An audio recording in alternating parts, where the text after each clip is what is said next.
ஒரு நிமிஷம் யோசிச்சு பாருங்க, உங்க குழந்தைங்க நீங்க போன் பேசுறது, கோவப்படுறது, சிரிக்கிறது இது எல்லாத்தையும் எவ்வளவு கவனமா கவனிப்பாங்க. அது உங்களுக்கே தெரியாம அந்த குழந்தைக்கு ஒரு பாடமா போகுது. இன்னைக்கு இது சம்பந்தமா நடத்தின சைக்காலஜி எக்ஸ்பெரிமெண்ட்டை பத்தி தான் சொல்ல போறேன். ஆல்பர்ட் பண்டோராவின் போபா பொம்மை பரிசோதனை 1961 நடந்தது. போபா பொம்மைன்னு ஒரு ஊதி வச்ச பொம்மை. கீழே வெயிட் இருக்கும், அதை அடிச்சாலும் தூக்கி போட்டாலும் அது திரும்பி நிக்கும். இதை வச்சுதான் பண்டோரா ஒரு பெரிய விஷயத்தை நிரூபிச்சாரு. அவர் குழந்தைங்களை 3 குழுக்களா பிரிச்சாரு. முதல் குழு, இந்த குழந்தைங்க ஒரு பெரியவரை பார்த்தாங்க, அவர் அந்த பொம்மையை அடிச்சு உதச்சு தூக்கி போட்டு ரொம்ப ஆக்ரோஷமா நடந்துகிட்டாரு. கூடவே ஹிட் ஹிம் டவுன் கத்துனாரு. ரெண்டாவது குழு, பெரியவர் பொம்மையை கண்டுக்காம அமைதியா விளையாடினாரு. மூன்றாவது குழுக்கு அந்த இடத்துல குழந்தைங்க யாரையும் பார்க்கல, தனியா விளையாடுற மாதிரி இருந்துச்சு. இப்போ நடந்தது என்ன?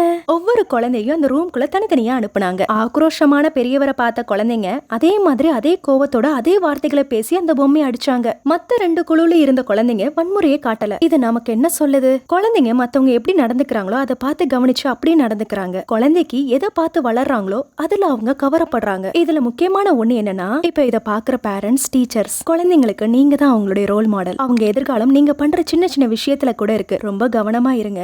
போய்